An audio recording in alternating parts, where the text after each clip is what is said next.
पढ़िए इसको।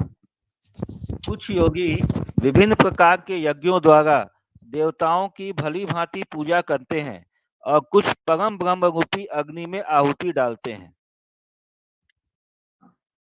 तो ये एक तरह के, ये दो तरह के यज्ञ यहाँ बताए गए हैं।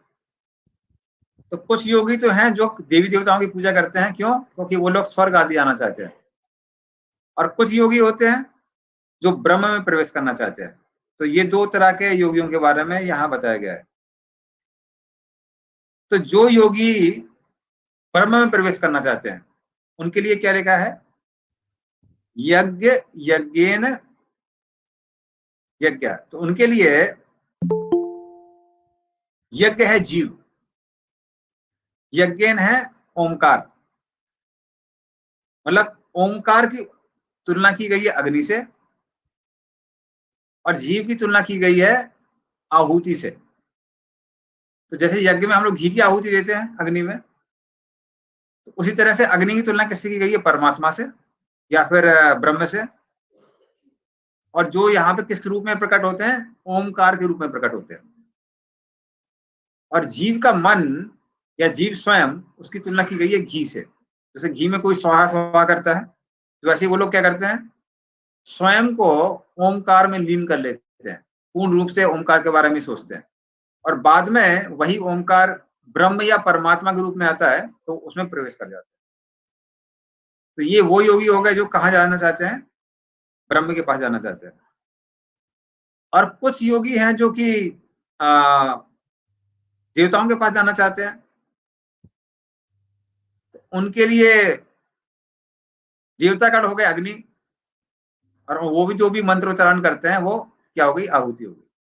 तो इस तरह से वो लोग कहाँ जाते हैं? वो लोग देवताओं के पास जाते हैं। तो ये एक तरह का यज्ञ है। अब 26 नंबर में और यज्ञ बताते हैं। हरे कृष्णा प्रभु जी। हाँ, प्रभु यहाँ पे जो यज्ञ योगी के बारे में बोल रहे हैं, क्या वो सकाम भक्त और इस तरह के लोगों के बारे में बोल रहे हैं? ये भक्त नहीं है, ये योगी है जो कि अष्टांग योग करते हैं। यम नियम आसन प्राणायाम, ध्यान लगाने वाले योगी है। तो ध्यान भी लगाते हैं, उसमें कुछ लोग स्वर्ग जाना चाहते हैं, कुछ लोग ब्रह्म में प्रवेश करना चाहते हैं। तो स्वर्ग जाने का मतलब है कि सिद्धि प्राप्त करना।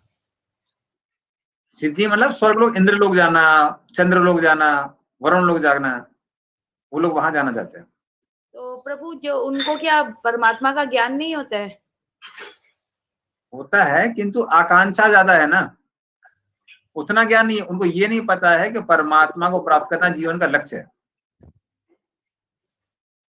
जैसे आप लोग कई बार बोलते हैं कि आप जप करिए, तो लोग बोलते हैं जप करने से पैसा आएगा क्या? बोले कि नहीं, भगवान की प्राप्ति होगी। बोले भगवान की प्राप्ति नहीं चाहिए, क्या चाहिए? पैसा चाहिए। तो ऐसे योगी लोग भी कई होते हैं जिनके हृदय में आकांक्षा होती है कि वो स्वर्ग जाएंगे। ठीक है, ओके प्रभु। 26 नंबर में दूसरा तरह के बताते हैं। सोतादीनिन्द्रियाणि अन्ये सम्यमाग्निषु जुह्वति, शब्दादीन विषयान अन्य इंद्रियाग्नेषु जुह्वति। पढ़िए इसको। इनमें से कुछ विशुद्ध ब्रह्मचारी श्रवण आदि क्रियाओं तथा इंद्रियों को मन की नियंत्रण रूपी अग्नि में स्वाहा कर देते हैं, और दूसरे लोग नियमित गृहस्थ इंद्रिय विषयों को इंद्रियों की अग्नि में स्वाहा कर देते हैं। तो इस तरह से प्रभुपाद जी ने दो लोगों के और बारे में बताया। एक है ब्रह्मचारी और है गृहस्थ। तो जो नैष्ठिक ब्रह्मचारी होते हैं वो क्या करते हैं? वो लोग मन को कंट्रोल करते हैं और इंद्रियों को नियंत्रित मन में क्या करते हैं? स्वाहा करते हैं। तो जो इंद्रिय इत्यादि हो गई, जैसे कान या फिर सुनना, तो वो क्या हो गया? सुनने की तुलना की गई है घी से। और जो संयमित मन है, मन की तुलना की गई है अग्नि से। तो उस तरह से वो लोग वही सुनते हैं जो सुनने के लिए उपयुक्त है। वो क्या है? आध्यात्मिक विषय। वो भौतिक विषयों के बारे में नहीं सुनते हैं। उसी तरह से आंखों के बारे में हो गया, वो वही देखते हैं जो आध्यात्मिक उन्नति के लिए अच्छा है, बाकी चीज नहीं देखते। तो ये हो गया नैष्ठिक ब्रह्मचारी का यज्ञ। और गृहस्थ का यज्ञ यहाँ क्या दिया हुआ है? वो लोग क्या करते हैं? वो लोग इंद्रियों के विषय को इंद्रियों में स्वाहा करते हैं। तो इंद्रियों के जो विषय हो गए वो हो गए घी की तरह, और इंद्रियां हो गई अग्नि की तरह। तो वो क्या करते हैं? जैसे मान लीजिए कुछ खा रहे हैं, तो अगर वो भगवान को भोग लगाया गया है या फिर वैदिक पद्धति से उसको शुद्ध किया गया है, और जब आप उसको जीभ में डालते हैं, मुंह में डालते हैं, तो मुंह किसकी तरह हो गया? अग्नि की तरह हो गया। और वो जो भोजन हो गया जो कि शुद्ध है अभी, या फिर प्रसाद है, वो किसकी तरह हो गया? वो घी की तरह हो गया। इस तरह स्वाहा स्वाहा। इस तरह सुनने के लिए भी वो क्या सुनते हैं? आंख उनके बन जाते, कान बन जाते हैं यज्ञ कुंड की तरह।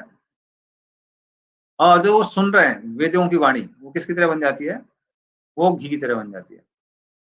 तो इस तरह से ये लोग क्या करते हैं? वो लोग भी यज्ञ करते हैं। तो अभी तक हम 4 तरह के यज्ञ की बात कर चुके हैं। वो योगी जो लोग देवताओं की प्राप्ति करना चाहते हैं, फिर वो योगी जो ब्रह्म की प्राप्ति करना चाहते हैं, ब्रह्मचारी का यज्ञ और गृहस्थ का यज्ञ। तो ये 4 यज्ञ हो गए ये 2 श्लोकों में। अभी भगवान और तरह के यज्ञ बताएंगे। प्रभु हरे कृष्णा। हाँ प्रभु ये बोलिए। ब्रह्मचारी के यज्ञ वाले कहाँ जाते हैं और ये गृहस्थ ये के लोग, यज्ञ कहाँ जाते हैं? तो जो ब्रह्मचारी का यज्ञ करते हैं वो लोग तप लोग जाते हैं, और जो गृहस्थ लोग यज्ञ करते हैं वो महर लोग जाते हैं। महर लोग। हाँ महर लोग। ठीक। प्रभु इसमें मतलब जितने भी योगी का यहाँ पे चर्चा हो रहा है, क्या नहीं वे ये लोग, योगी नहीं है, ये साधारण ब्रह्मचारी और गृहस्थ है। तो ये लोग भक्त नहीं है मतलब? ये भक्त नहीं है। भक्त कहाँ? भक्त तो गोलोक वृंदावन जाते हैं ना। ये भक्तों की बात नहीं चल रही। ये कर्म योगियों के बारे में बात चल रही है और अन्य योगियों के बारे में बात चल रही है। ठीक है ना? ओके प्रभु।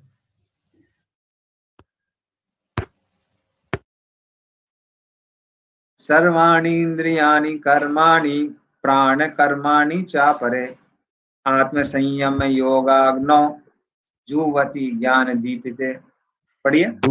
दूसरे जो मन तथा इंद्रियों को वश में करके आत्म साक्षात्कार करना चाहते हैं, संपूर्ण इंद्रियों तथा प्राणवायु के कार्यों को संयमित मन रूपी अग्नि में आहुति कर देते हैं। तो इसको पहले क्या करिए, आप इसका तात्पर्य पढ़ लीजिए, फिर मैं समझाता हूँ। तात्पर्य भी पढ़ लीजिए इसका। ठीक है। यहाँ पर पतंजलि द्वारा सूत्रबद्ध योग पद्धति का निर्देश है।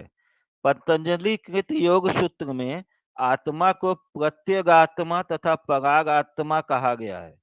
जब तक जीव आत्मा इंद्रिय भोग में आसक्त रहता है तब तक वह पराग आत्मा कहलाता है, और जो ही वह इंद्रिय भोग से विरत हो जाता है तो प्रत्यगात्मा कहलाने लगता है। जीवात्मा के शरीर में 10 प्रकार के वायु कार्यशील रहते हैं और इसे श्वास प्रक्रिया प्राणायाम द्वारा जाना जाता है। पतंजलि की योग पद्धति बताती है कि किस तरह शरीर के वायु के कार्यों को तकनीकी उपाय से नियंत्रित किया जाए, जिससे अंततः वायु के सभी आंतरिक कार्य आत्मा को भौतिक आसक्ति से शुद्ध करने में सहायक बन जाए। इस योग पद्धति के अनुसार प्रत्यगात्मा ही चरम उद्देश्य है। यह प्रत्यगात्मा पदार्थ की क्रियाओं से प्राप्त की जाती है। इंद्रिया इंद्रिय विषयों से प्रतिक्रिया करती है, यथा कान सुनने के लिए, आंख देखने के लिए, नाक सूंघने के लिए, जीभ स्वाद के लिए तथा हाथ स्पर्श के लिए हैं। और ये सब इंद्रियां मिलकर आत्मा से बाहर के कार्यों में लगी रहती है। यही कार्य प्राणवायु के व्यापक क्रियाएं हैं। अपान वायु नीचे की ओर जाती है, व्यान वायु में से संकोच तथा प्रसार होता है, समान वायु से संतुलन बना रहता है, और उदान वायु ऊपर की ओर जाती है। और जब मनुष्य प्रबुद्ध हो जाता है तो वह इन सभी वायुओं को आत्म साक्षात्कार की खोज में लगाता है। तो इस तरह से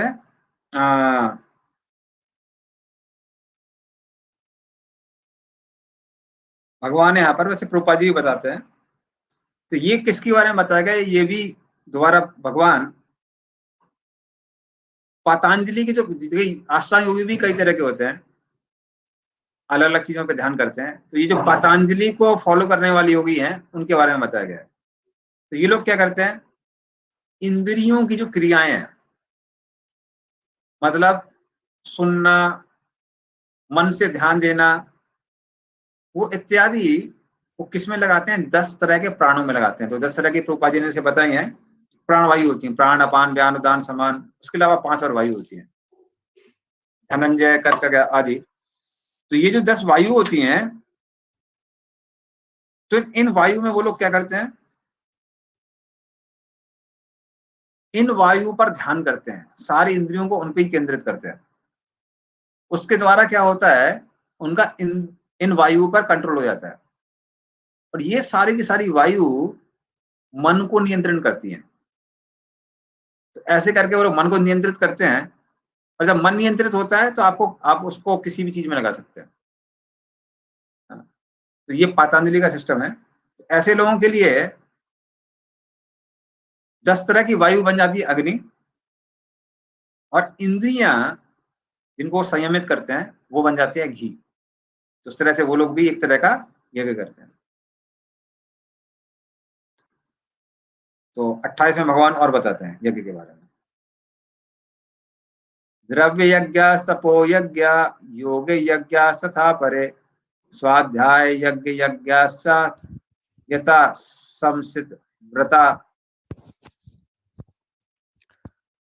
कठोर व्रत अंगीकार करके कुछ लोग अपनी संपत्ति का त्याग करके, कुछ कठिन तपस्या द्वारा, कुछ अष्टांग योग पद्धति के अभ्यास द्वारा अथवा दिव्य ज्ञान में उन्नति करने के लिए वेदों के अध्ययन द्वारा प्रबुद्ध बनते हैं।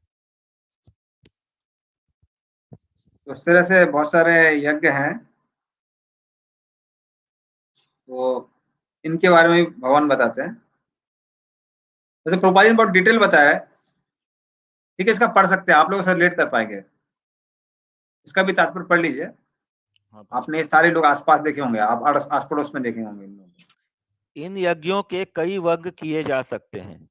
बहुत से लोग विविध प्रकार के दान पुण्य द्वारा अपनी संपत्ति का यजन करते हैं। भारत में धनाढ़ व्यापारी या राजवंशी अनेक प्रकार की धर्मार्थ संस्थाएं खोल देते हैं, यथा धर्मशाला, अन्न क्षेत्र, अतिथिशाला, अनाथालय तथा विद्यापीठ। अन्य देशों में भी अनेक अस्पताल, बूढ़ों के लिए आश्रम तथा गरीबों को भोजन, शिक्षा तथा चिकित्सा की सुविधाएं प्रदान करने के दातव्य संस्थान हैं। ये सब दान कर्म द्रव्यमय यज्ञ है। अन्य लोग जीवन में उन्नति करने अथवा उच्च लोकों में जाने के लिए चांद्रायण तथा चातुर्मास जैसे विविध तप करते हैं। इन विधियों के अंतर्गत कतिपय कठोर नियमों के अधीन कठिन व्रत करने होते हैं। उदाहरणार्थ, चातुर्मास व्रत रखने वाला वर्ष के 4 मासों में जुलाई से अक्टूबर तक बाल नहीं कटाता, न ही कतिपय खाद्य वस्तुएं खाता है और न दिन में 2 बार खाता है, न निवास स्थान छोड़कर कहीं जाता है। जीवन के सुखों का ऐसा परित्याग तपोमय यज्ञ कहलाता है। कुछ लोग ऐसे भी हैं जो अनेक योग पद्धतियों का अनुसरण करते हैं तथा पतंजलि पद्धति ब्रह्म में तदाकार होने के लिए अथवा हठ योग का अष्टांग योग विशेष सिद्धियों के लिए। कुछ लोग समस्त तीर्थ स्थानों की यात्रा करते हैं। ये सारे अनुष्ठान योग यज्ञ कहलाते हैं, जो भौतिक जगत में किसी सिद्धि विशेष के लिए किए जाते हैं। कुछ लोग ऐसे हैं जो विभिन्न वैदिक साहित्य यथा उपनिषद तथा वेदांत सूत्र या सांख्य दर्शन के अध्ययन में अपना ध्यान लगाते हैं। इसे स्वाध्याय यज्ञ कहा जाता है। ये सारे योगी विभिन्न प्रकार के यज्ञों में लगे रहते हैं और उच्च जीवन की तलाश में रहते हैं, किंतु कृष्ण भावनामृत इनसे पृथक है, क्योंकि यह परमेश्वर की प्रत्यक्ष सेवा है। इसे उपयुक्त किसी भी यज्ञ से प्राप्त नहीं किया जा सकता, अपितु भगवान तथा उनके प्रामाणिक भक्तों की कृपा से ही प्राप्त किया जा सकता है। फलतः कृष्ण भावनामृत दिव्य है। तो इस तरह से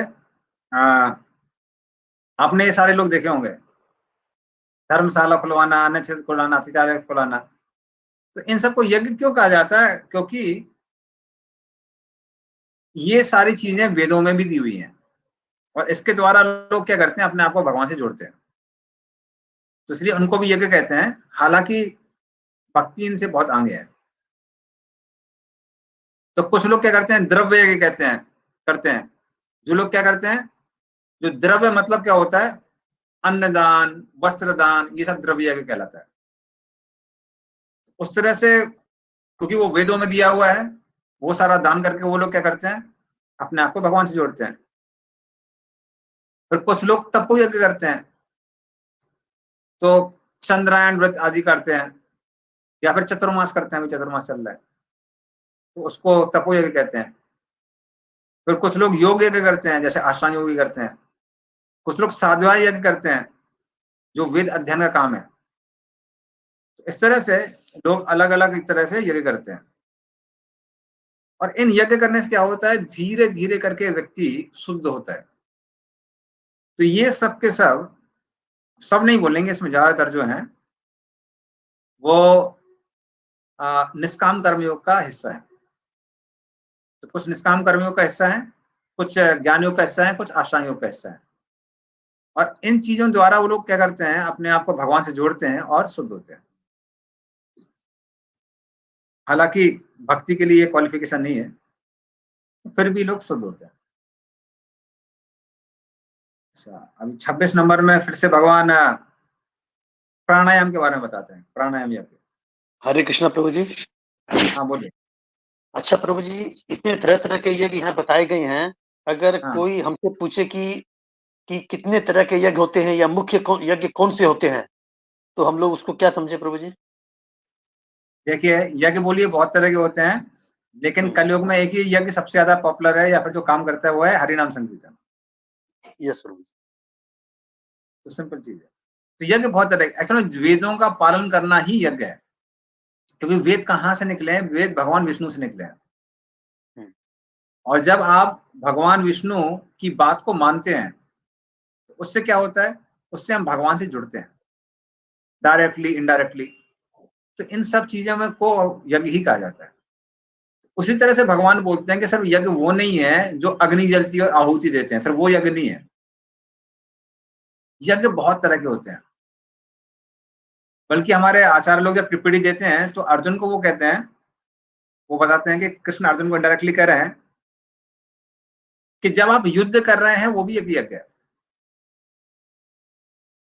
तो जब आप युद्ध कर रहे हैं तो आपका जो धनुष है, गांडीव, वो बन जाता है चम्मच, तीर बन जाते हैं घी, और कौरव सेना बन जाती है अग्नि। जब आप उनमें तीर मारते हैं तो ऐसा हो जाता है जैसे ब्राह्मण अग्नि में क्या डाल रहा है, घी डाल रहा है। तो उस तरह से, क्योंकि अग्नि में घी क्यों डालता है ब्राह्मण? भगवान विष्णु की प्रसन्नता के लिए। और अर्जुन यहाँ तीर क्यों चला रहा है? भगवान विष्णु की प्रसन्नता के लिए। इसलिए डायरेक्टली इनडायरेक्टली जो भी भगवान विष्णु को प्रसन्न करता है उनकी आज्ञा का पालन करके, तो उन सारी चीजों को यज्ञ कहा जाता है। ऐसे बहुत सारे यज्ञ, एक दो यज्ञ नहीं है। ठीक है प्रभु। अच्छा प्रभु जी, धर्मशाला बनाना, स्कूल बनाना, ये द्रव्य यज्ञ कैसे हुआ प्रभु जी? उसमें आदमी क्या करता है, अपना पैसा लगाता है ना। हाँ, यस। तो धन का दान हुआ। और धर्मशाला में का मतलब क्या है? धर्मशाला मतलब सिर्फ अधर्म कारक के लिए नहीं है। आजकल धर्मशाला वैसी हो गई है। पहले धर्मशाला लोग कहाँ बना देते? जगन्नाथपुरी में बनाया, या फिर किसी मंदिर के पास बनाया, तीर्थ स्थानों में बनाते थे, तीर्थ स्थान में बना देते, ताकि जो यात्री हैं उनको भगवान की पूजा करने का अवसर मिलेगा। उस तरह से वो भगवान की पूजा में क्या कर रहे हैं, हेल्प कर रहे हैं। तो उससे भगवान प्रसन्न होते हैं। तो उस तरह से वो यज्ञ हो जाता है। तो लेकिन प्रभु जी, पैसा धन तो हर सभी तरह के यज्ञ में लगता है, चाहे धर्मशाला बनाने में हो, चाहे कोई भी धार्मिक कार्य करने में, कोई भी पुण्य कर्म करने में धन तो लगता ही है प्रभु जी। वो तो सब वो यज्ञ सभी कहलाता है। सब यज्ञ कहलाता है। हाँ, यज्ञ तो कहलाते हैं, तो वो भी द्रव्य यज्ञ से कुछ मिले-जुले से नहीं हो जाएँगे फिर? धन तो सभी यज्ञ में लगता है प्रभु जी। Okay, okay, okay. देखिए, धन तो सभी में लगता है, लेकिन तो ये सारे द्रव्य कहलाते हैं। धन हो गया, हुँ, फिर वस्त्र दान, अन्न दान, हुँ। ये सब के सब यज्ञ कहलाते हैं। तो वो सारे के सारे द्रव्य यज्ञ में आ जाते हैं। सही बोल रहे हैं आप। द्रव्य यज्ञ एक तरह के नहीं है, बहुत तरह के हैं। अच्छा, हरे कृष्णा ओके। प्रभु जी।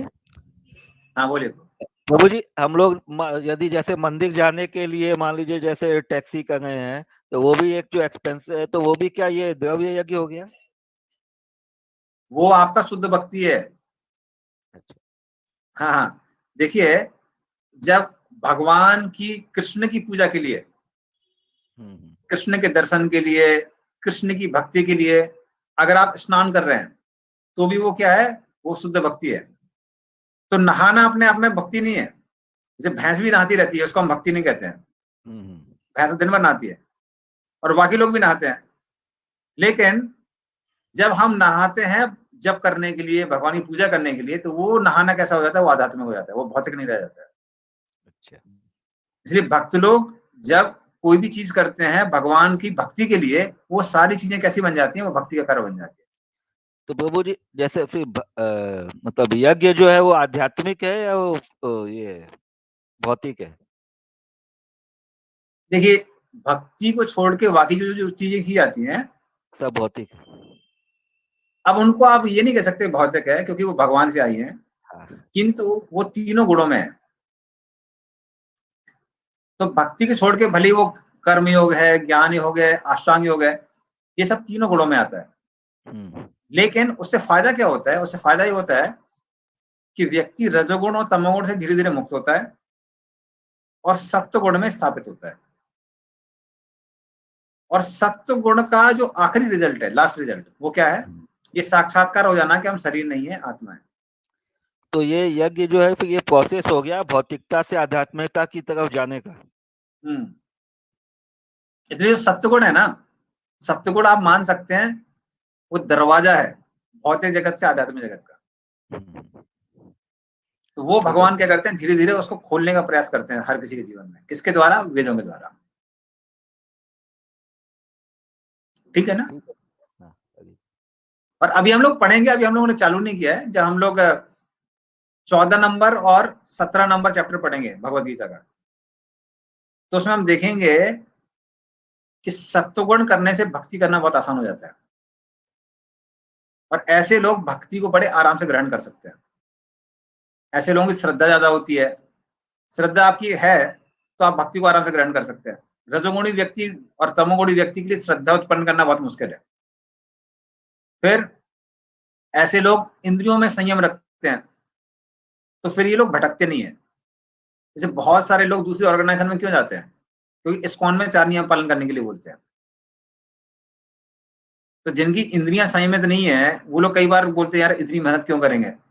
वो बाबा तो कहते हैं कुछ मत करो, आके हमको दक्षिणा दो, आपका आध्यात्मिक विकास हो जाएगा। तो लोग यहाँ वहां भाग जाते हैं।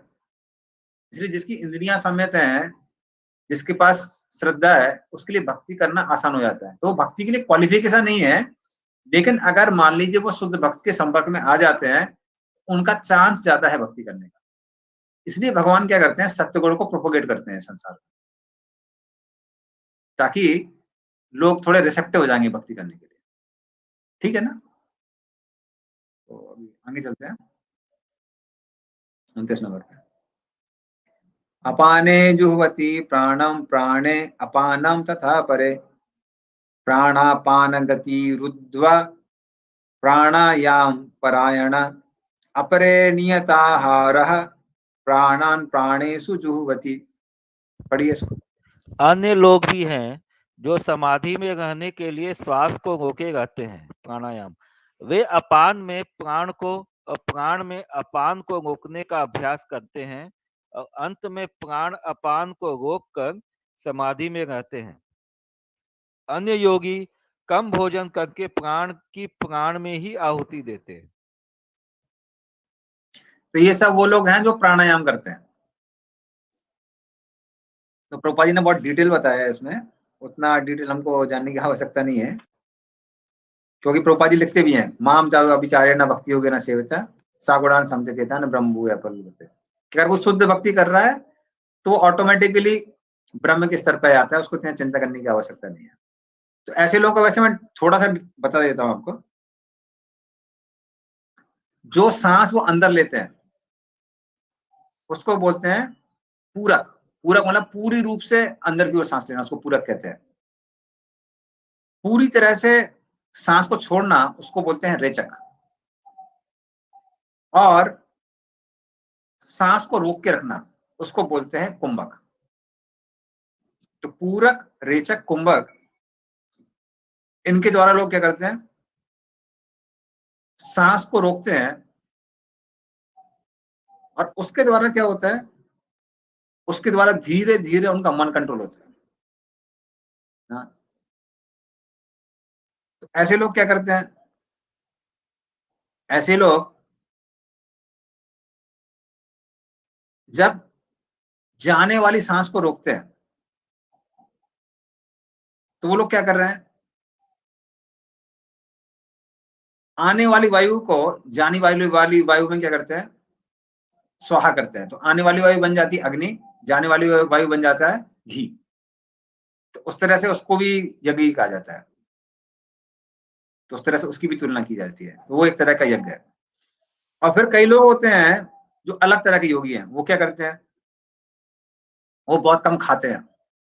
उसके द्वारा कम खाने से क्या होता है, धीरे धीरे जो इंद्रियां हैं ना, इंद्रियां संयमित होती हैं, प्राण संयमित होते हैं। और जब वो प्राण एकदम कमजोर हो जाते हैं ना, तब वो क्या करते हैं, तो प्राणों को केंद्रित करके मन को संयमित करते हैं और फिर मन को किस में लगाते हैं, मन को उस ब्रह्म में लगाते हैं या आत्मा में लगाते हैं। तो इस तरह से ये लोग भी एक तरह का यज्ञ करते हैं। क्योंकि जितना इंद्रियों में प्राण रहता है उतना ज्यादा कर्म इंद्रियां परेशान करती हैं। तो अगर आपको ज्यादा देर तक बैठना है, ध्यान करना है, तो वो लोग कम खाते हैं। भक्तों को उतना आवश्यक नहीं है, पर ये योगियों के लिए बताया गया।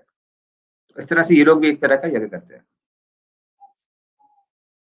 अभी इन सारे यज्ञों का परिणाम बताया गया है 30 नंबर में, अगले श्लोक में। सर्वे अपि, मेरा एक प्रश्न है।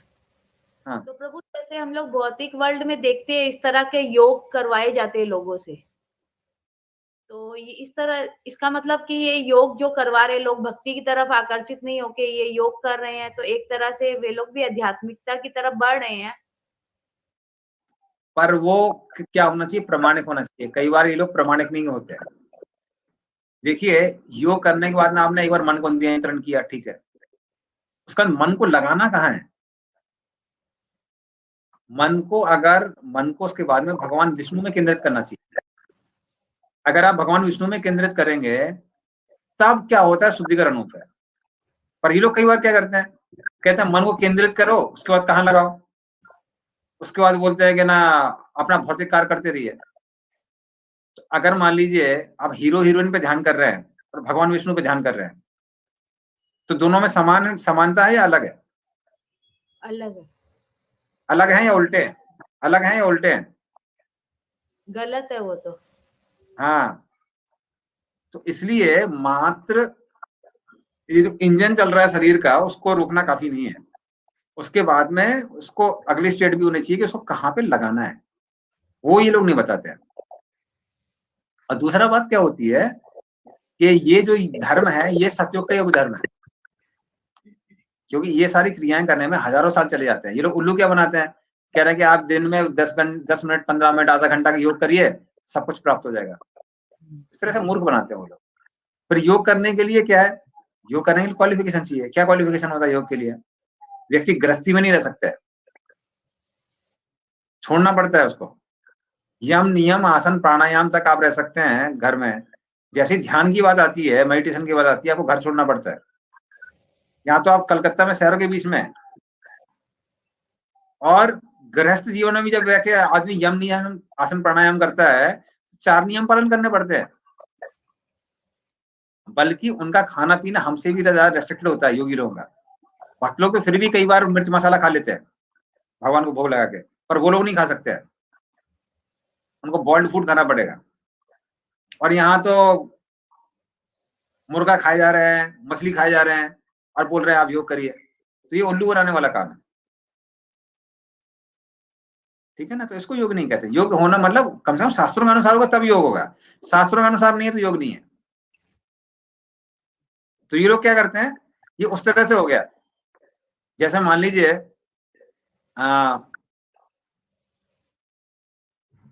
भक्त लोग नाच रहे हैं कीर्तन में, और कोई दूर से देखता है और सिर्फ नाचने लगता है, ना भगवान का नाम है, ना उसको पता है क्या मकसद है, तो कुछ फायदा होगा क्या उसको?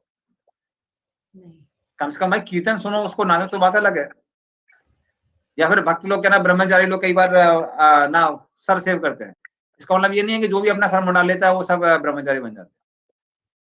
प्रभु जी भक्त के दर्शन का फायदा होगा ना? वो थोड़ा होगा, ठीक है।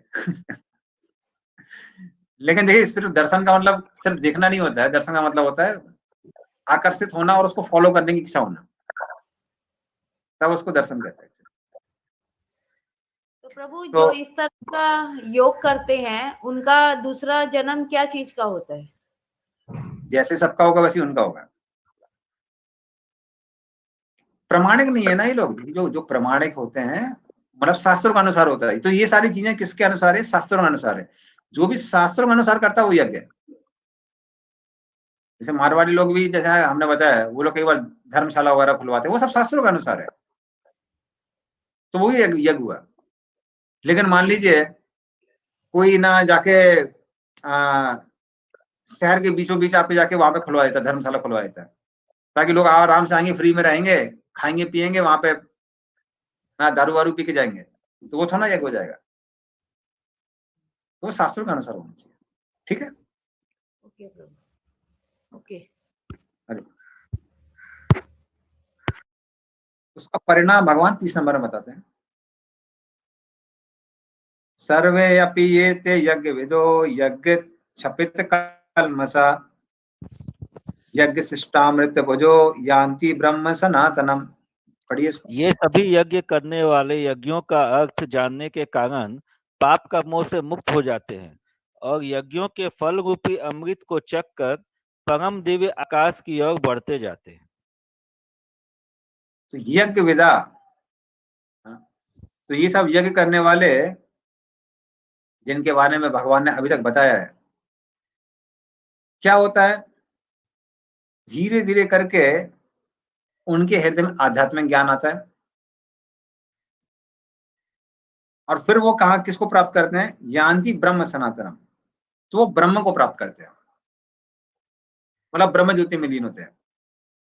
भक्ति के द्वारा ही आप भगवान को प्राप्त कर सकते हैं, अन्यथा ऐसे लोग सत्वगुण में आते हैं और सत्वगुण का अंतिम जो रिजल्ट है वो है ब्रह्म में लीन होना, साक्षात्कार होना कि हम शरीर नहीं आत्मा है, और शरीर छोड़ने के बाद में लोग ब्रह्म में लीन हो जाते हैं।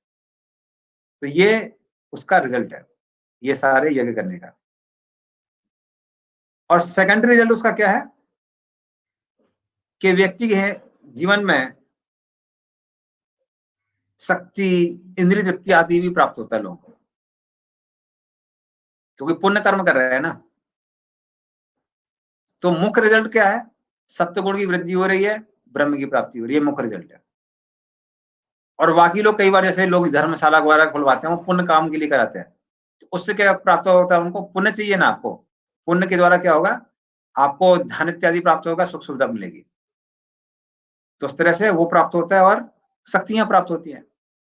हाँ, कई बार लोग प्रधानमंत्री बन जाते हैं, चीफ मिनिस्टर बन जाते हैं, तो शक्तियां प्राप्त होती हैं। तो ये सारी चीजें मिलती हैं इन यज्ञों द्वारा।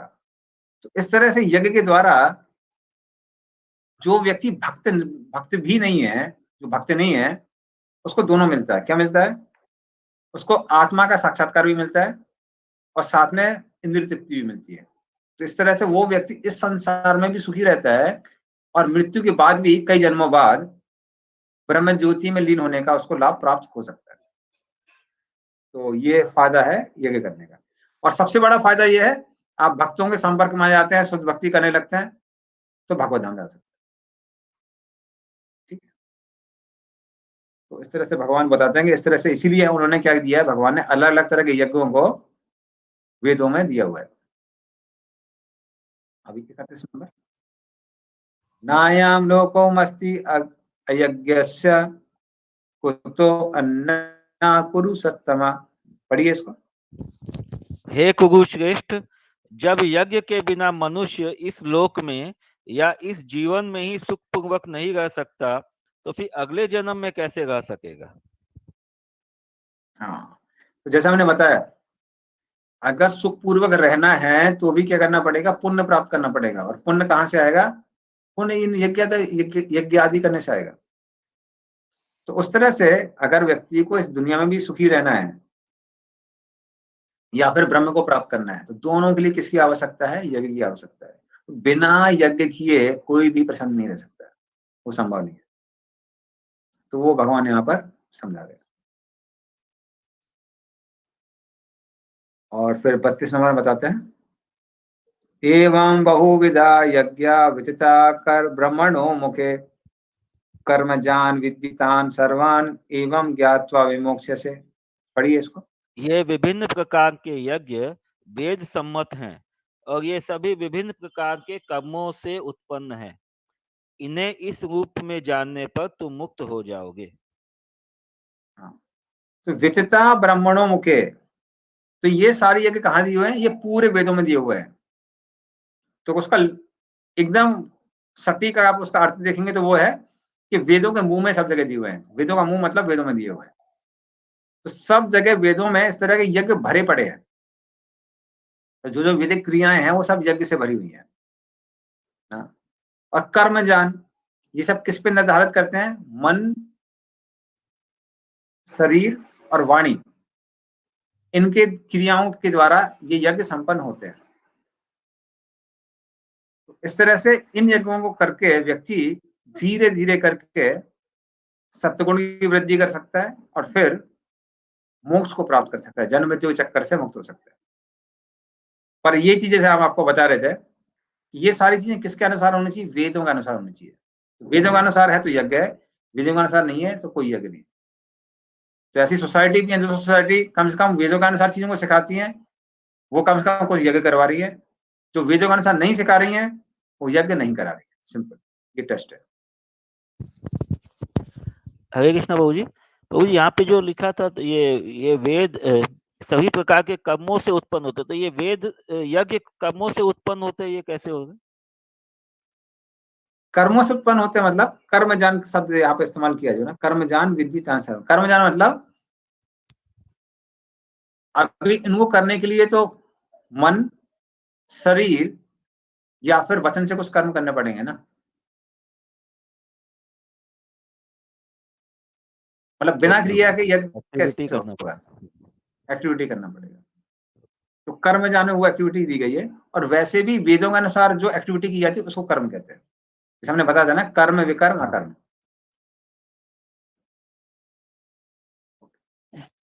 हरे कृष्णा प्रभु। हाँ बोलिए। प्रभु जी, जैसे गृहस्थ में कुछ लोग रहते हैं और भगवान की पूजा करते हैं, कृष्ण की, और लेकिन वो वेदों के नियम को नहीं मानते हैं। जैसे हम लोग का जैसे 4 नियम ये सब बोला गया है, उसको नहीं मानते हैं, तो उन लोग की क्या गति होगी? वो हम लोग भक्ति के बारे में हम लोग मिडिल 6 चैप्टर में पढ़ेंगे। अभी अभी अभी डिस्कस नहीं करेंगे, ठीक है? अभी कर्मयोग ज्ञान योग चल रहा है, उसको हम डिस्कस करेंगे कैसे लोगों क्या। हाँ बोलिए संजय। प्रभु, ब्रॉड टर्म्स में अगर कहेंगे तो यज्ञ की क्या डेफिनेशन है प्रभु? ब्रॉडली यज्ञ का मतलब है वेदों के वाक्यों का पालन करना, उसको यज्ञ कहा जाता है। ब्रॉडली है। वेदों के वाक्यों का मतलब कोई भी काम वेदों के हिसाब से करना अगर कहें हम, तो दैट डजंट कम इनटू यज्ञ। नो, दैट कम्स इन यज्ञ। वैदिक एक्टिविटी इज कॉल्ड यज्ञ, सिंपल। अच्छा, ऑल हाँ। वैदिक एक्टिविटीज आर कॉल्ड यज्ञ। हाँ, ठीक। ठीक।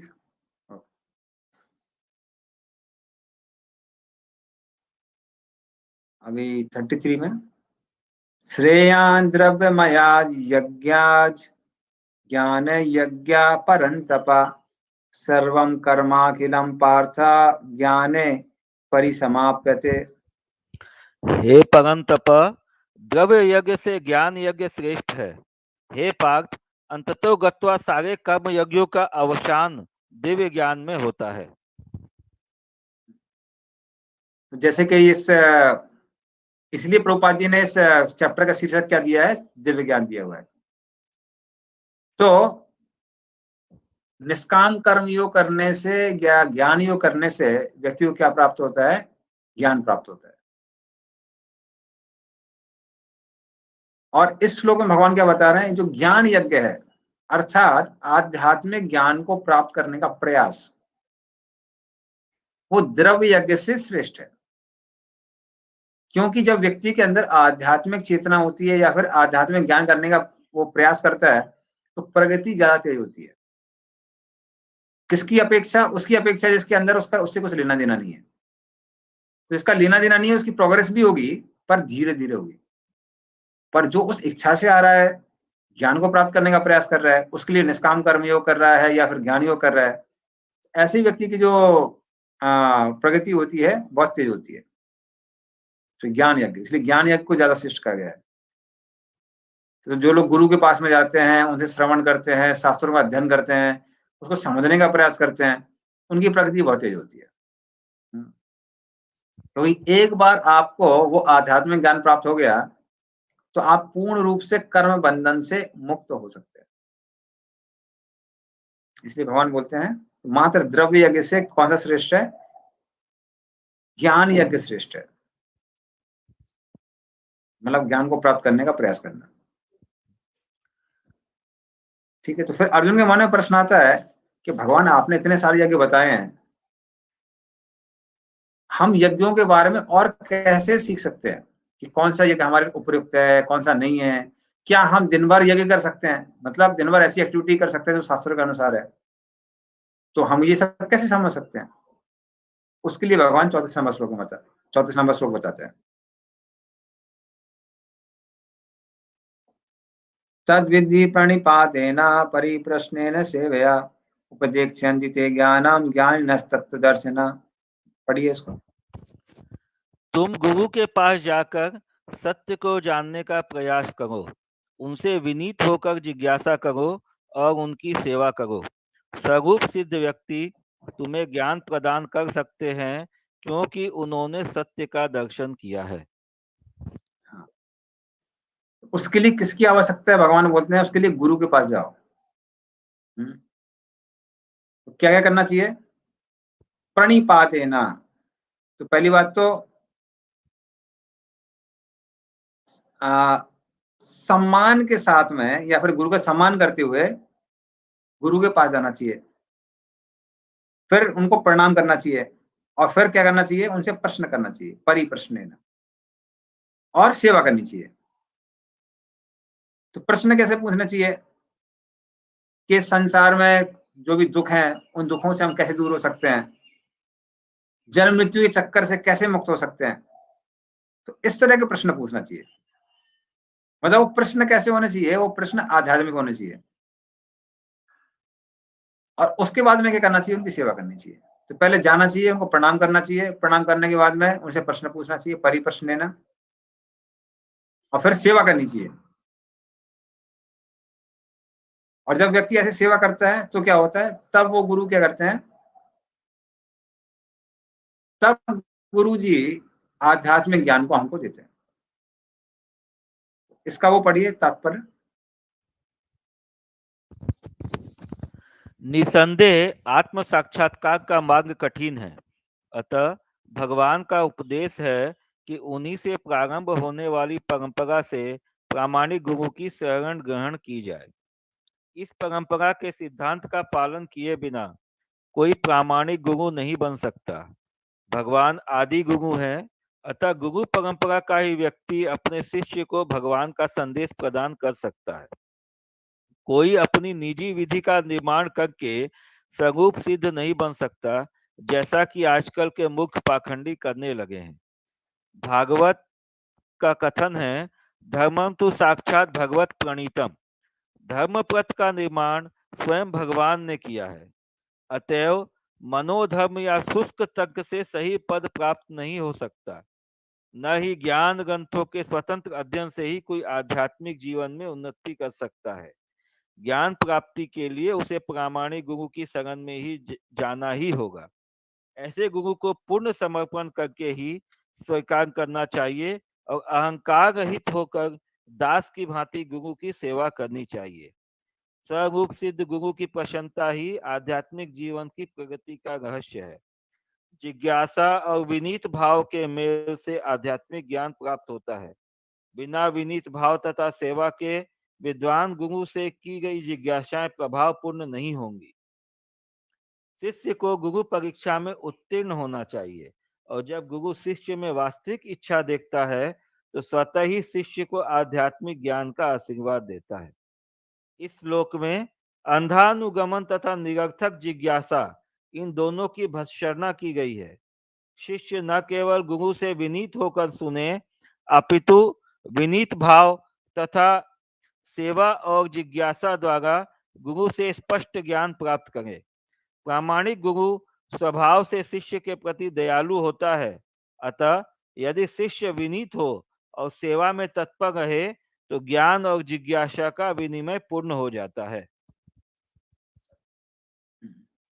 तो यहाँ पर प्रभुपाद जी क्या बता रहे हैं, जैसे हमने बताया 2 चीजें होनी चाहिए। पहली बात तो जिज्ञासा होनी चाहिए, तो पहली बात तो विनय होना चाहिए, और विनय के साथ में जिज्ञासा भी आध्यात्मिक जिज्ञासा होनी चाहिए।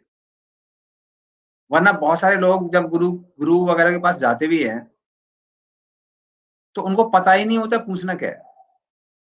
तो कैसे प्रश्न पूछते हैं, वो प्रश्न पूछते हैं कि ये हमारा बेटा है, इसने एग्जाम दिया है, पास होगा कि नहीं होगा, हमारी लड़की की शादी नहीं हो रही है, स्वामी जी क्या करें कि लड़की की शादी हो जाए, या फिर बहुत दिन से बीमार हैं, बीमारी कब ठीक होगी, कुछ उपाय बताइए। अरे इन चीजों के लिए गुरु के पास जाने की आवश्यकता नहीं है। अब बीमार है तो डॉक्टर के पास जाइए, अभी कार खराब हो गई है तो किसके पास जाइए, मैकेनिक के पास जाइए। अगर मान लीजिए बिजनेस में मुनाफा चाहिए तो बिजनेस कंसल्टेंट के पास जाइए, उसके लिए गुरु के पास आने की आवश्यकता नहीं है। तो गुरु के पास क्यों जाना चाहिए, आध्यात्मिक विषय में ज्ञान प्राप्त करने के लिए, उसके लिए जाना चाहिए। तो वो यहाँ पर बता रहे परिप्रश्न, तो ऐसा प्रश्न होना चाहिए, रूपा जी बताते हैं। और गुरु भी कैसा होना चाहिए, प्रामाणिक होना चाहिए, वो गुरु परंपरा के अनुसार होना चाहिए। तो जो कर्मयोगी गुरु होगा वो आपको कर्मयोग कैसे करना वो बता सकता है। कर्मकांडी होगा वो कर्मकांड के बारे में बता सकता है। ज्ञान योगी होगा तो ज्ञान के बारे में बता सकता है।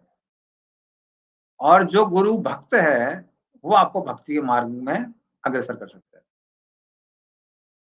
तो इसलिए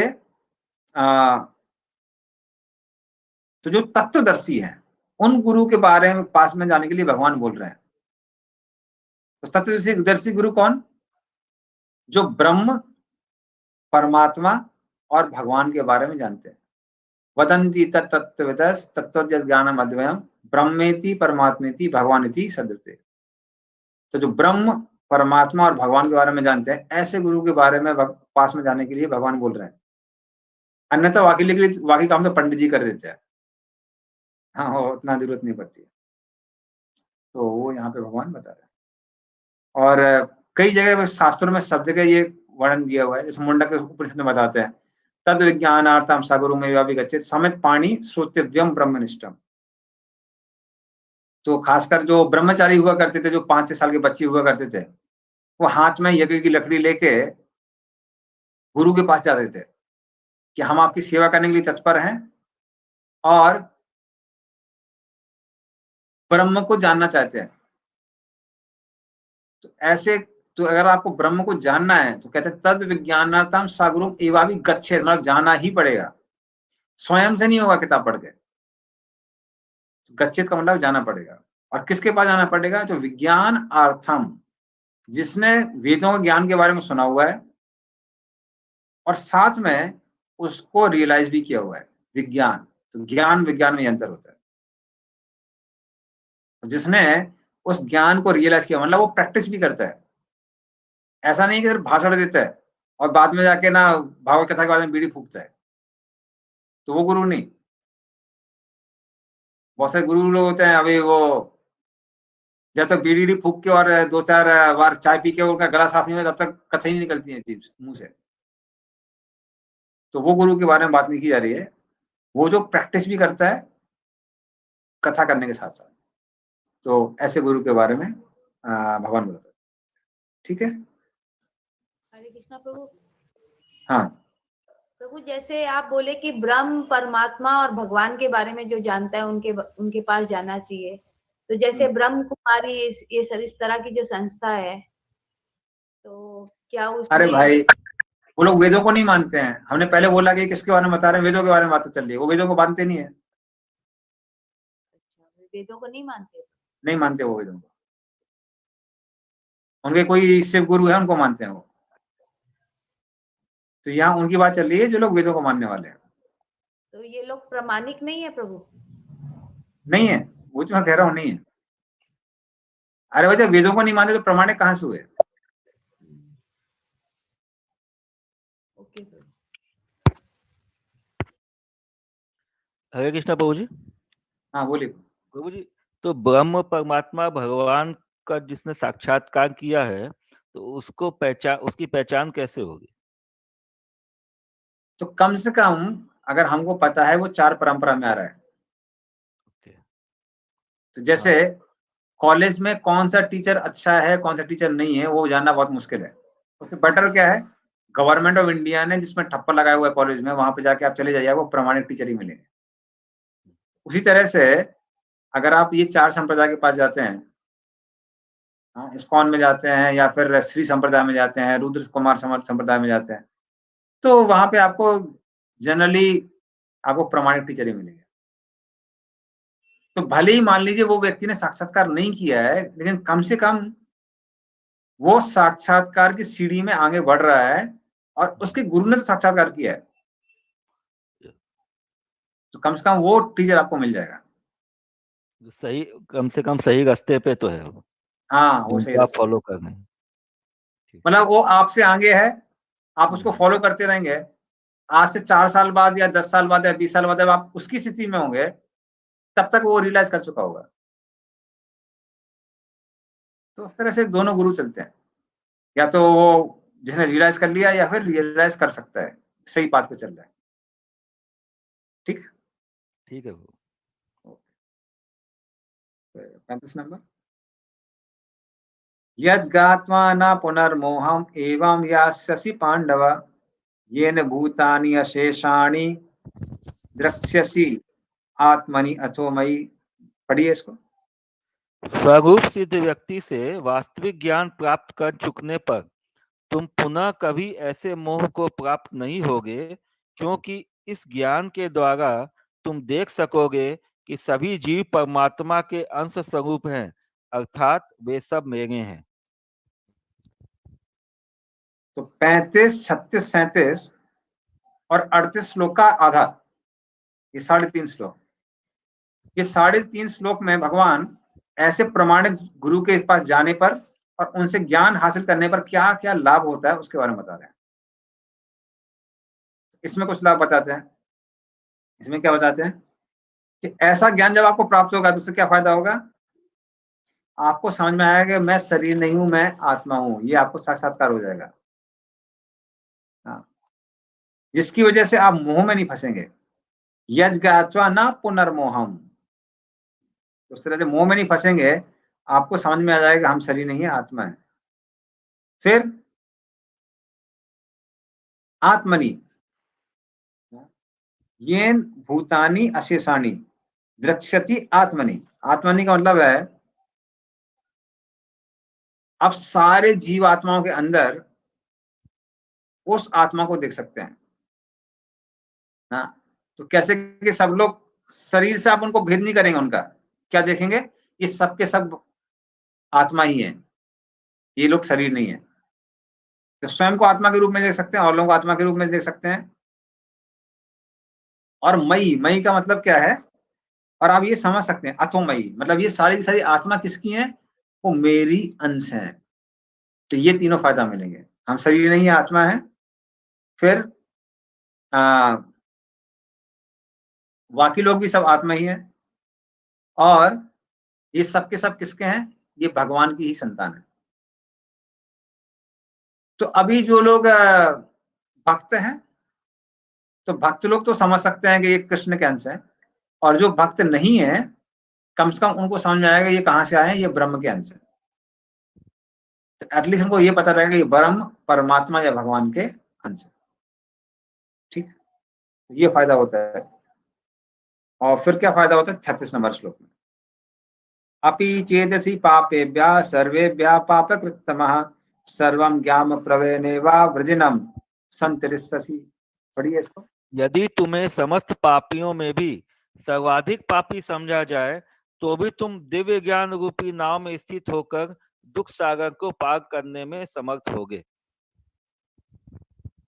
इस तरह जिसको ये ज्ञान प्राप्त हो जाता है वो पाप में लिप्त नहीं होता है। तो अपी और चेद, अपी चेदसी, इन दोनों शब्द का इस्तेमाल किया गया है कि एक बार तुमको ज्ञान प्राप्त हो गया तो तुम पाप में लिप्त नहीं होगा, दोबारा पाप नहीं करोगे। मतलब लगभग असंभव ही है। तो ये फायदा होगा, और पाप में लिप्त नहीं हो गए तो फिर निम्न योनियों में नहीं जाओगे। ऊपर से क्या होगा, सर्वम ज्ञान प्लवेनेवा वृजनामी संतरिष्यसि, और उस तरह से ये जो दुखों का सागर है, ये संसार सागर, इसको इस ज्ञान रूपी नाव द्वारा तुम पूरे संसार सागर को क्या कर सकते हो, पार कर सकते हो। तो ज्ञान का ये लाभ है। तो ये ज्ञान सिर्फ कैसा ज्ञान नहीं है, भौतिक वो नहीं है, अंडरस्टूड नॉलेज, ये रियलाइज नॉलेज है। क्योंकि जब गुरु के पास जाते हैं सिर्फ ज्ञान प्राप्त नहीं करते हैं, तो प्रैक्टिस भी करते हैं। उससे व्यक्ति जन्म मृत्यु के चक्कर से मुक्त हो सकता है। और फिर 36 में बताते हैं भगवान, यथे धामसी समिद्वग्निर भस्मसात् कुरुते अर्जुन ज्ञानाग्नि ही सर्व कर्माणि भस्मसात् कुरुते तथा। पढ़िए इसको। जैसे प्रज्वलित अग्नि ईंधन को भस्म कर देती है, उसी तरह हे अर्जुन, ज्ञान रूपी अग्नि भौतिक कर्मों के समस्त फलों को जला डालती है। इस तरह से ये जो अग्नि है ये समस्त कर्म फलों को जला देती है। और वैसे हमारे आचार्य लोग बताते हैं, लेकिन मात्र इसमें से जो भक्ति ही है वो किसको जलाती है, प्रारब्ध अप्रारब्ध सारे कर्मों को जला देती है। इनके बारे में तो ज्ञान करने में, ज्ञान प्राप्त करने से प्रारब्ध कर्म तो चले जाते हैं पर अप्रारब्ध कर्म नहीं जाते। तो इसका डिटेल हम लोग डिस्कस हो गई ना आपकी भक्ति रसायन सिंधु ना। यस प्रभु, भक्ति रसायन सिंधु हो गया। हाँ, तो उसमें याद होगा ना आपको, कूटम बीजम फलम मुखम प्रारब्ध कर्म प्रारब्ध कर्म। तो जो प्रारब्ध कर्म है वो ज्ञान की साधारण ब्रह्म की ज्ञान की अग्नि से नष्ट हो जाते हैं, लेकिन अप्रारब्ध जो कर्म है वो मात्र भक्ति से हो सकते हैं। तो भक्ति से प्रारब्ध अप्रारब्ध दोनों होते हैं, ज्ञान से मात्र प्रारब्ध कर्म ही नष्ट होते हैं। ठीक है, तो अभी 38 में आते हैं, नहीं ज्ञानेन सदृशम पवित्रम इह विद्यते तत्स्वम योग संसिद्धा काले नात्मानि विन्दति। पढ़िए इसको।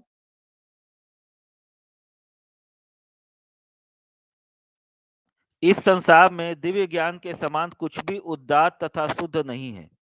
ऐसा ज्ञान समस्त योग का परिपक्व फल है।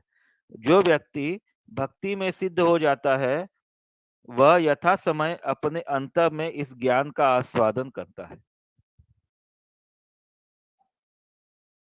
तो भक्ति को छोड़ के बाकी जो भी पद्धति है, कर्म योग, ज्ञान योग, अष्टांग योग इत्यादि,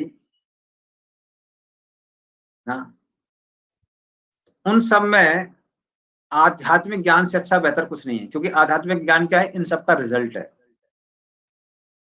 हाँ, ये आराम से प्राप्त नहीं होता है, लंबे समय तक निष्काम कर्मयोग करने से ये प्राप्त होता है। तत्स्वम योग समसिद्धा कालेन आत्मनि विन्दति। तो लंबे समय तक जब तुम ये योग करोगे निष्काम कर्मयोग, तब ये प्राप्त होगा। आराम से प्राप्त नहीं होता है, कई जन्म लगते हैं निष्काम कर्मयोग करने से, तब ये क्या प्राप्त होता है, ये आध्यात्मिक ज्ञान प्राप्त होता है, तुरंत नहीं मिलता है। और इससे व्यक्ति को साक्षात्कार हो जाता है कि हम शरीर नहीं है, आत्मा है। इसीलिए संन्यास लेने की आवश्यकता नहीं है। तो मात्र संन्यास लेने से चीजें प्राप्त नहीं होती हैं, ये चीजें लंबे समय तक निष्काम कर्मयोग करने से प्राप्त होती है। ये भगवान यहाँ क्लैरिफाई कर रहे हैं। अर्जुन पहले बोल रहा था ना कि हम युद्ध क्षेत्र छोड़ के भाग जाएंगे, उसको भगवान यहाँ पे करेक्ट कर रहे हैं कि युद्ध क्षेत्र में भागने से फायदा नहीं होगा, निष्काम कर्मयोग कई जन्मों तक होगा, तब होगा ये, तब आपको ये रिजल्ट मिलेगा। ये टाइम बस हमारा ये बचा है 2 मिनट, देखते हैं कितना कर पाते हैं। श्रद्धावान लभते ज्ञानम तत्परा संसतेन्द्रियः ज्ञानम लब्ध्वा पराम शांतिम अतिरणादि गच्छति। पढ़िए इसको। जो श्रद्धालु दिव्य ज्ञान में समर्पित है और जिसने इंद्रियों को वश में कर लिया है, वह इस ज्ञान को प्राप्त करने का अधिकारी है और इसे प्राप्त करते ही वह तुरंत आध्यात्मिक शांति को प्राप्त होता है। तो जो श्रद्धावान व्यक्ति है, जिसको क्या श्रद्धा है कि निष्काम कर्मयोग करने से हृदय शुद्ध होगा, हृदय शुद्ध करने से ये आध्यात्मिक ज्ञान प्राप्त होगा। तो तत्परहा, उस तरह से इस पद्धति में एकदम फिक्स होके इंद्रियों को संयम करके वो व्यक्ति आत्मज्ञान को प्राप्त करता है। मतलब उसको साक्षात्कार हो जाता है कि हम शरीर नहीं है, आत्मा है। और उससे क्या होता है, उससे जन्म मृत्यु का जो चक्कर है, संसार, वो खत्म हो जाता है। और इस तरह से व्यक्ति को क्या प्राप्त होता है, ज्ञानम लब्ध्वा पराम शांतिम। उस तरह से व्यक्ति को परमानेंट शांति मिलती है, वापस से संसार में नहीं आना पड़ता है। और अचिरण आदि गच्छति, तो वह बहुत जल्दी, उसको एक बार ज्ञान प्राप्त हो गया तो बहुत जल्दी इस शरीर को छोड़ने के बाद में वो शांति को प्राप्त कर सकते हैं।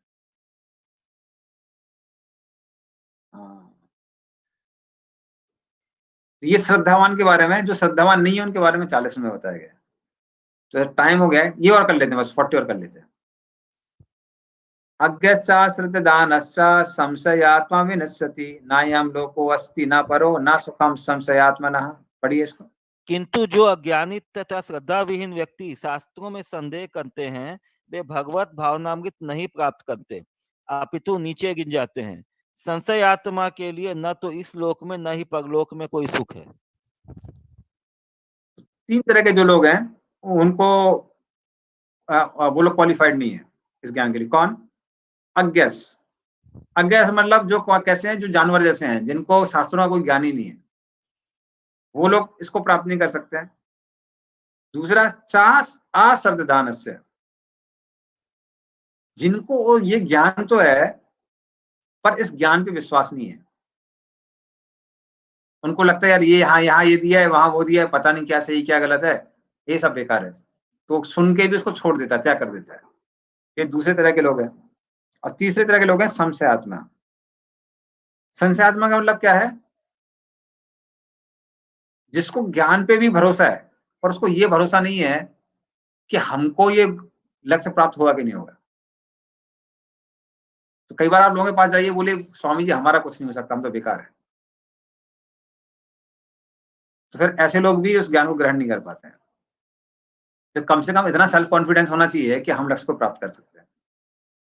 तो इस तरह के जो 3 तरह के लोग हैं, ये इसको प्राप्त नहीं कर पाते हैं। अज्ञास, अश्रद्धान और संशयात्मा। तो ये 3 तरह के। अभी राजकुमार प्रभु 2 मिनट और ले सकते हैं क्या? यस प्रभु, हाँ ले सकते हैं प्रभु। ओके, कोई 2 श्लोक बचे हैं बस, मैं सोच रहा क्यों उनको छोड़ें। ठीक है प्रभु। तो फटाफट ये और कर लेते हैं। योग संन्यस्त कर्माणम ज्ञान संचिन्न संशयम आत्मवंतम न कर्माणि निबधनन्ति धनंजय। पढ़िए इसको। जो व्यक्ति अपने कर्म फलों का परित्याग करते हुए भक्ति करता है और जिसके संशय दिव्य ज्ञान द्वारा विनष्ट हो चुके होते हैं, वही वास्तव में आत्मपरायण है। हे धनंजय, वह कर्मों के बंधन से नहीं बनता। इस तरह से योग्य सन्नस्य कर्माणम, मतलब ये कौन सन्यासी है? कर्म सन्यासी है। कौन कर्म सन्यासी? निष्काम कर्मी होगी। तीसरे अध्याय में भगवान ने बताया था कि उसको मैं नित्य सन्यासी कहता हूं, जो क्या करता है? कर्म फल को भोगने का त्याग कर देता है, उसकी इच्छा का। ऐसा जो निष्काम कर्मयोगी है, जिसने ज्ञान के द्वारा समस्त संशयों का नाश कर दिया है, हाँ, तो ऐसे व्यक्ति के कर्म उसको बांधते नहीं है, बल्कि उसको क्या प्राप्त हो जाता है? ऐसे व्यक्ति को आत्म साक्षात्कार प्राप्त हो जाता है। तो आत्म साक्षात्कार प्राप्त होने के बाद भी कि हम शरीर नहीं आत्मा है, ऐसे व्यक्ति को साक्षात्कार हो जाता है कि हम शरीर नहीं, हम शरीर के अंदर है। जैसे हमको लगता है हम कमरा नहीं, हम कमरे के अंदर है। ऐसा करते हुए भी तो जिसको साक्षात्कार प्राप्त हो गया है, वो भी अपने धर्म का पालन कर सकता है, गृहस्थ धर्म का या जो भी धर्म है। तो वो कर्म करते हुए बंधेगा नहीं ऐसा व्यक्ति, क्योंकि उसके ज्ञान से समस्त उसके जो रिएक्शन मिलने वाली है, परिणाम मिलने वाले, वो सब नष्ट हो चुके हैं। इसलिए भगवान अपील करते हैं भगवान को, अर्जुन को 42 नंबर में, तस्मात् अज्ञान संभूतम हितस्तम ज्ञानस्य नात्मनः चित्त्वैनं संशयं योगम अतिष्ठोत्तिष्ठ भारत। पढ़िए इसको। अतएव तुम्हारे हृदय में अज्ञान के कारण जो संशय उठे हैं, उन्हें ज्ञान रूपी शस्त्र से काट डालो। हे भारत, तुम योग से समन्वित होकर खड़े हो और युद्ध करो। उस तरह से अर्जुन, क्योंकि तुम निष्काम हो तो बंधोगे नहीं कर्म फल से, और ज्ञान से क्या होगा? हृदय में सारे के सारे संशय खत्म हो जाएंगे। तो सारे संशय खत्म हो गए हैं, कर्म बंधन से बंधने वाले नहीं है। तो इसलिए क्या करो? इस ज्ञान के द्वारा इन सबको काट दो, संशयों को। निष्काम कर्मयोग द्वारा कर्म बंधन को काट दो, और फिर अपना गांडीव हाथ में लेके युद्ध करने के लिए तत्पर हो जाओ। तो इसलिए भगवान अर्जुन को निष्काम कर्मयोग करने के लिए फिर से प्रेरित करते हैं, जिससे उसको ज्ञान प्राप्त होगा, और ज्ञान के द्वारा वो अपनी सेवा करते हुए भी ब्रह्म को प्राप्त कर सकता है। तो इस पूरे चैप्टर में भगवान ने निष्काम कर्मयोग द्वारा जो ज्ञान प्राप्त होता है उसकी सराहना की है, और उसको प्राप्त करने की अलग अलग विधियां, जो अलग यज्ञ हैं, उनके बारे में भी भगवान ने बताया। तो ये 4 नंबर चैप्टर हो गया। चैप्टर नंबर 5 हम लोग नेक्स्ट क्लास में करेंगे। ठीक है, तो हम लोग करते हैं। हरे कृष्ण। हम लोग प्रभु जी के लिए एक बार हरे कृष्ण महामंत्र का जप करते हैं। हरे कृष्णा कृष्णा कृष्णा हरे हरे हरे, हरे राम हरे राम राम राम हरे हरे। श्रीमान